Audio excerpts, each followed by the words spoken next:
Hi everyone, my name is Lauren and I'm a 26-year-old living with cystic fibrosis. For those of you who do not know what that is, it is a rare, genetic, terminal, and of course a chronic illness that affects pretty much everything in my body, even though it is mostly associated with only being a lung disease.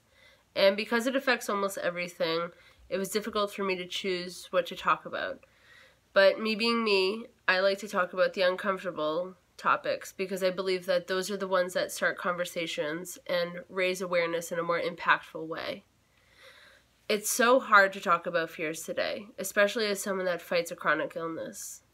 People on the outside think that they know everything about your fight and comment on how strong you are for overcoming each and every challenge that you survive. Maybe because they see you posting updates and sharing your story on social media.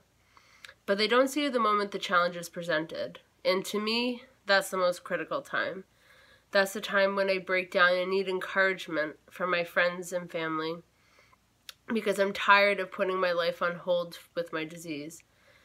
Or when, without hesitation, I tell myself that I'm ready for this fight.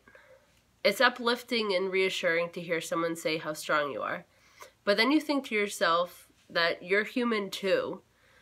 I guess when you're going through serious things like this all the time, people start to hold you to higher standards. But I have fears, and my fears are a little more serious than spiders and ghosts. Although I will say that I am scared of both of those, and I'm terrified of the dark. I fear that I won't have a future. I personally want to travel the world, complete my bucket list, get married, have children, watch them grow old and grow old myself. But I might not get that opportunity. I fear the day when it starts to take me longer to adapt to my new normal as my health declines. I fear that people will suffer with the same disease as me for a long time without there ever being a cure. I fear that people will look at others who have illnesses and become silent just because they're different. I fear that all my suffering will have been in vain and that I am forgotten. I fear that my health will decline so much so that someone will have to make the difficult decision to take me off of life support. I feared that more people will walk out of my life because I wasn't able to protect them from my illness. I feared that I will give up and that I will let the disease take its course because my mental illness was able to overcome me first. I fear that my parents will have to go through the nightmare of burying their youngest child and that they wish there was more they could have done for me. Most of all, I fear that the loved ones I leave behind will be sad that I had to live with an illness and not realize that it was a gift all along because it made me who I was. But I've also realized that life is nothing without fears. We need fears to fuel us and push us forward into the future.